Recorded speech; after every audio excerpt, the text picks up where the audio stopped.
Hello, welcome to Hardcover News. My name is Demetrius.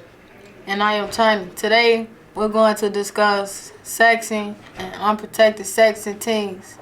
Teens who sex sexually explicit text or images are probably taking other sexual risks as well.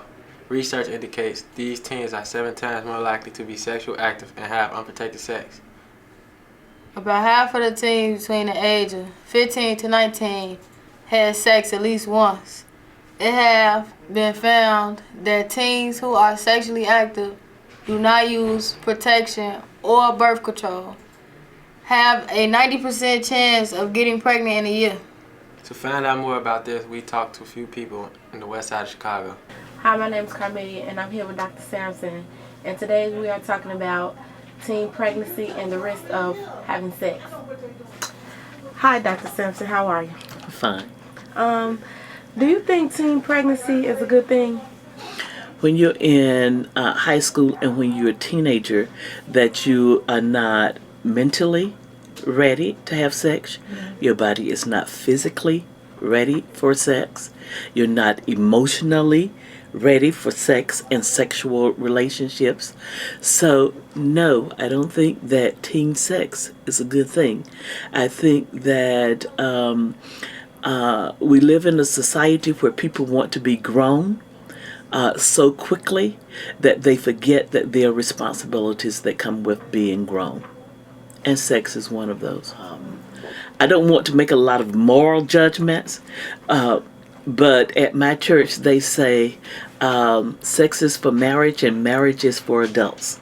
One of the problems with teen sex is that you have too many sexual partners, because if you're dating guy A, okay, and you're no longer a virgin, and virginity is something that we should honor and that we should hold on to. But then when you start dating guy B, then, okay, you gave it to him, why aren't you giving it to me? And then you go to C and D, and then by the time you're in high school or out of high school, you've had 8 or 10 partners. And they say that when you have one partner, that you are having sex with the 7 people that person has had sex with. Okay, what are some ways that you can try to get teens to understand the importance of using protection if they want to have sex? Herpes is the big boy on stage, because there's no cure for that. But at least with herpes, you don't die. But you're never free again, because you can have a breakout at any time. And so, therefore, you run the risk of giving it to all your partners. But my God, the big boy on stage is AIDS. And between the age of 16 and 30 and 24, the highest group of people with AIDS are Black and Hispanic or Latino males, because prophylactics or protection, it don't feel good, it don't feel natural. Okay, and then you're running around and young men sometimes have 2-3 girls pregnant at the same time. So that tells you all of the risk that is involved with the number of sexual partners, and that's why that demographic have more AIDS. So the whole thing is there's a lack of committed relationships. So, with sex being kids' best interest, what do you think should be kids' best interests right now? I think that I heard somebody say one time that if kids knew when they turned 16 that they were going to get a Ferrari, or they were going to get a car, that they wouldn't want to have a baby. That a lot of kids want to have babies because they don't have the goals, or they don't think that realistically they can have other things. So goals, wanting to be something, knowing that you can. I think that's a substitute. Knowing that herpes and AIDS are possibilities.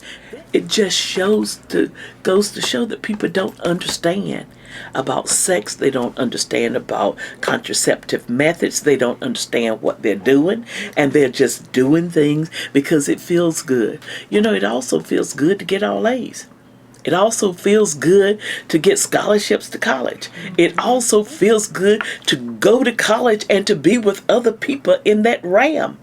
It feels good to be successful. So there are a lot of things that feel good other than sex.